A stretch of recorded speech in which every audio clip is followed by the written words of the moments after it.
Hi everybody, this is Tor Storley, and I am back with another video.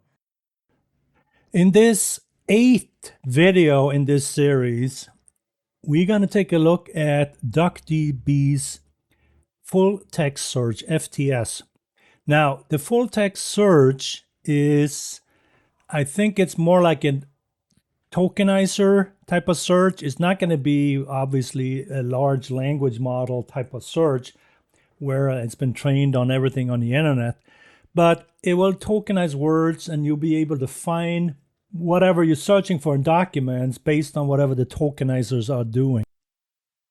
To find out more about the DuckDB's full text search, notice there is a blogs under the documentation site or the DuckDB's website. Go to blogs, and on the very last entry here, which turns out to be the first one they ever did, when you click on that, you can see there's a blog post about this full text search, FTS. And also, you can read through this and you can look at the information that they give you here. You can also click into the link that is presenting on this blog post. So let me show you what that is. You can see the extension, this FTS extension is documented here. When you click on that, this is where you end up. So notice they base it around a lot of stuff that DuckDB does is the OLAP version of SQLite. So in other words, they took a lot of information from SQLite. They took a lot of information from Postgres and they worked it into their own database here. So the ideas is not original necessarily. The ideas comes from other solutions based on other people's work, but they have fixed it up and they made it more, user-friendly, etc. So notice if you don't have this extension, you have to say install FTS, and then you can say load FTS. And if, I had a previous video where I showed you the extensions, how you can get them. So take a look at those if you want to figure out how to load and see what is installed and what is loaded, etc. Now, this FTS, as you can see, also uses an index. And this index will be created when you actually create this. And I'll go through the code that I have with my sample. But there's also, tokenized stuff. They use sometimes what is called a stemmer. Now, I created full text search before in databases, like large databases for large S&P 500 companies. And I did it one in Oracle, for example. And I used the Oracle full text search engine. And one thing you can do in these engines is to use a stemmer or stop words. So a stop word would be like a word that you don't necessarily gives you much information, like and da and stuff like that. A stemmer would be when you take the core of a word. For example, let's say you have a word runner, run, running. The stem of that word is run, R-U-N. It's not runner, it's not running. So you stem it down to its core. So that way you can find words that say, instead of saying stemmer, you can say stem, for example. And any word that it finds that has more to it than just the STEM will be one of those words you're going to find. That's what you call a stemmer. Anyways, so I just want to point that out for you, but it's heavily used with this FTX index. Another thing is by default, it will use this match BM25 function. So out of the box, it comes with this. There is a few alternatives, but you need to read through this and get an idea of what it is. And I'm going to show you how we can actually create that using your own code. So I just want to point out the documentation for this. Check out the blog, check out the documentation, and you'll get some more insight into how this works. But it's my understanding that this is a tokenized solution, meaning it will basically break words into tokens, much like you do with large language models. But those are a little more sophisticated, obviously. But this one still has its purpose. So especially if you load a lot of text into a database and you're looking for certain text or certain articles or certain whatever that has certain keywords in it, and you want to find all of them. And you also want to show the score, meaning what is most valuable necessarily, that based on the algorithm used, which one do you does the computer think is most valuable, giving you a score. So that's what we're going to look into here. So, okay, let's get started. So I'm opening up my trusted CLI in DuckDB, and I'm going to paste in this .open statement. Notice what I'm doing. I'm creating a brand new database. I call it NewsDB because I'm going to be creating a database for news article that I found out on the internet. So let's run that, and it's done. Now, what I want to do next is I want to see, based on a file that I downloaded into a certain folder that I got from the internet, and I'll share that with you in a second.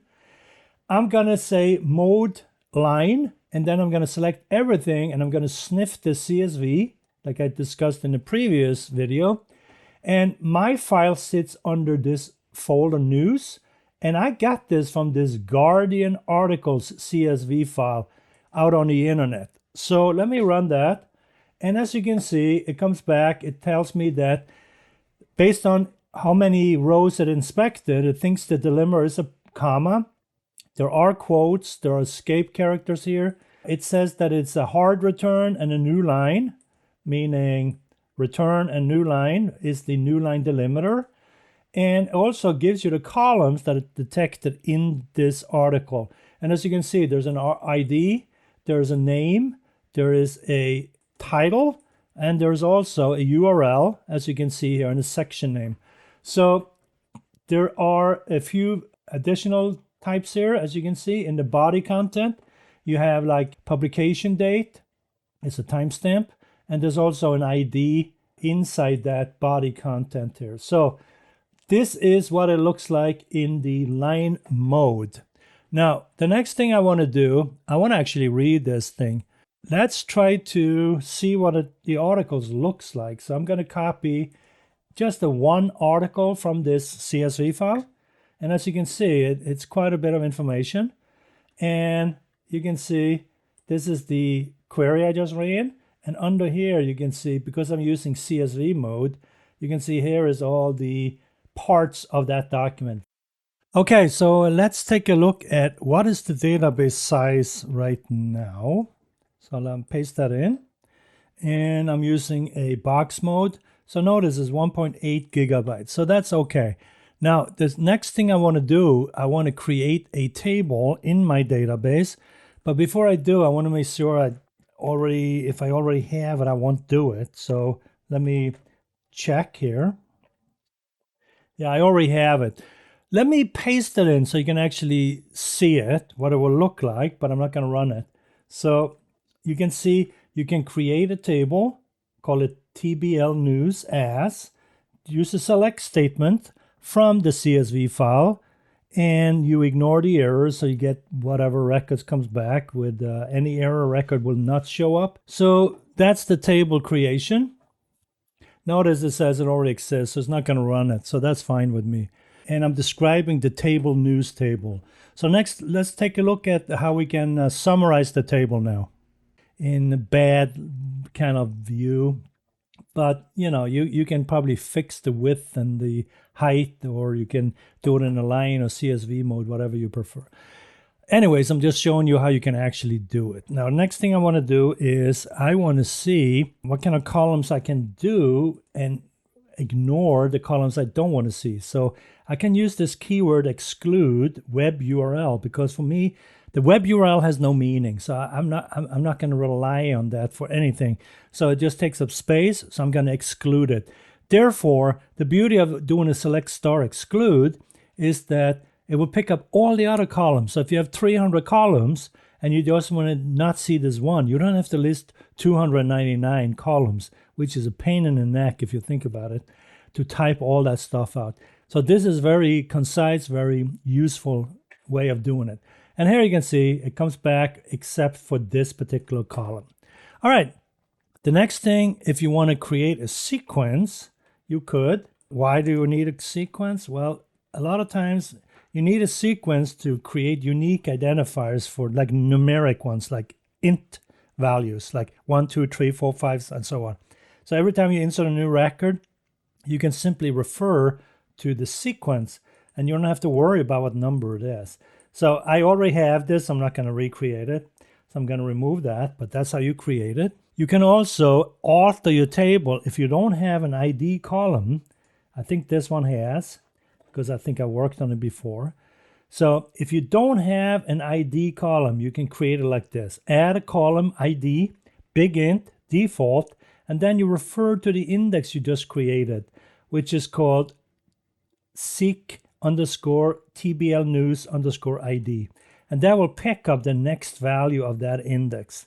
So that's how you can refer, whenever you insert a record into a table, you can refer to the index. Now, the next thing I want to do is to actually check my settings. Notice I'm using max rows of 1,000. I could use 100 here because there's only 81. But the beauty of it is that it lists all of them here. So I can see what kind of settings I got for this particular database. Now, what I want to do, however, I want to limit it a little bit. So let me run a second query here where I only want to see the name, loaded, or installed. So this is against extensions. So notice I'm going against a table value expression. So in other words, this will act as a table. So that's why you can say from, and it acts as a table because it's really a table function. Where extension name starts with F. So whatever F in this list here will show up. And as you can see, FTS is true. What does that mean? Well, it has been installed, it has been loaded. So I don't have to use those keywords in my code where I say install FTS, load FTS, because it's already there and it's already loaded, as you can see. So that tells me whether I need to do it or not. Now, what do I mean by that? Well, let me just make it really clear for you. In other words, install FTS, load FTS. If it is installed, just load it. That's what you would do normally if it wasn't there, but it is there. Now, the next thing I want to do is I want to create an index, but I already created, so I'm not going to run it. But notice what it says. It's pragma, which is basically dealing with a high-level database stuff, settings, etc. Create an FTS index. That's going to create on this table. This is the column I want to be unique. These are the columns I want to include in the index, so the title and the content. And if it exists, just override it. That's what this means. So this particular index will automatically create a function that's going to run. Okay, so let me now run another query.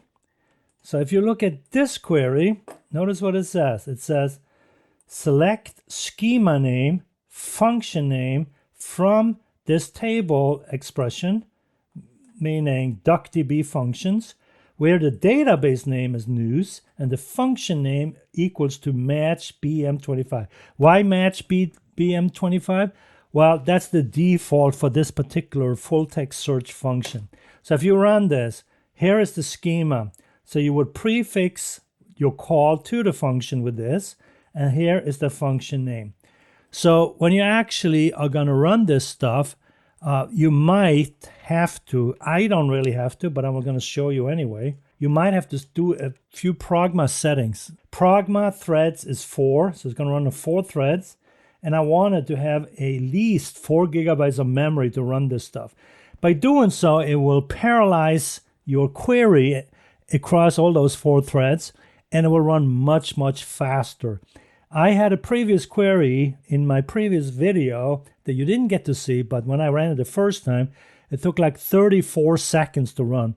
When I used these pragma threads and the pragma memory limit, just like this, it sped it up to 1.3 seconds. So it's much, much faster. You can also go and inspect these parameters and see what they're set to originally in your database. Now, check my previous videos for how you can get an idea of how to do that. Now, the next thing is, how do I return the results? Well, let's take a look. This is a prepared statement. If you look at my video 2 or 3, I think it is, number in this series, I'm showing you the difference between macro and a prepared statement. This is a prepared statement. You basically prepare it in this database. You give it a name, get_news_score, And in my case, I'm creating a CTE. I call it CTE news, which common table expression you should know by now. You give them the initial query. And by the way, the next version of this database, the 1.1.0, which I currently downloaded 2 days ago, it came out 3 days ago, I believe. I'm already started looking into a couple of, videos I can do with it. But one thing they do there is they say, hey, if you have a CTE, you might have to materialize it if it's being used by a lot of queries below it that refers to the same stuff. But it will automatically happen in the engine. So it's a really clever way of you don't have to do anything. They take care of it for you. But you're only going to reap the benefits of their work. So yeah, thank you, DuckDB. You're really clever. So notice what I'm doing here. However, I'm using a parameter called search term. But in order to use a prepared statement, you have to give it a $sign in front of it. Inside the main code, not when you call it. But inside the main code, you put a $sign in front of it. So here I'm having a search term that is dynamic, and I have a return limit, which means how many records do I want to return from this query. This is just candy, meaning it's going to make it look prettier. So that's all that is. I'm using a case statement. And if it's greater than 30, then do ... etc. Because there's so much text, and that's why I do this. So let me run that. So I created that particular prepared statement. Now the final thing then is to execute it. So what happens if I try to execute this? Well, let's take a look. So here I'm executing it. I'm searching for Norway oil. Notice what it got me, and I don't know why it keeps doing this, but it tells me that it's getting multiple results. I don't know why. But one I noticed is I can copy this set scalar thing and paste it here, put a semicolon and run it. And when I try to run the query again, the same thing, it works. So I don't know exactly why it's doing that, but you can see the score. 6.92 is the highest, 6.78 is... Now, I don't know how they come up with these scores, to be truthful. You might have to do some more digging for that. But notice, it says Norway, Norwegian, right? And you might have to say, here's oil, here's Norway, and so forth, right? So it finds the key tokenizers in here, and it tried to organize it by how important it is. What if I search for, say, in Britain, they have BP, right? British Petroleum, BP. What happens then? Well, let's try that. See if there's anything I can get from that. Okay, and it came back, BP's plan, oil. So you can see in the title there's stuff here, and here there's stuff too in the content. So because I put an index on both these two columns, it's going to find whatever it can find. It tells me this one is the most relevant one. Okay, you get the idea. Now it's a matter for you to change whatever this is, find your own source, and run your full text search in DuckDB. If you like this video, give me a like and consider subscribing to my channel. That'd be great. Have a great day, great night, wherever you happen to be in the world. We'll talk soon. Bye-bye.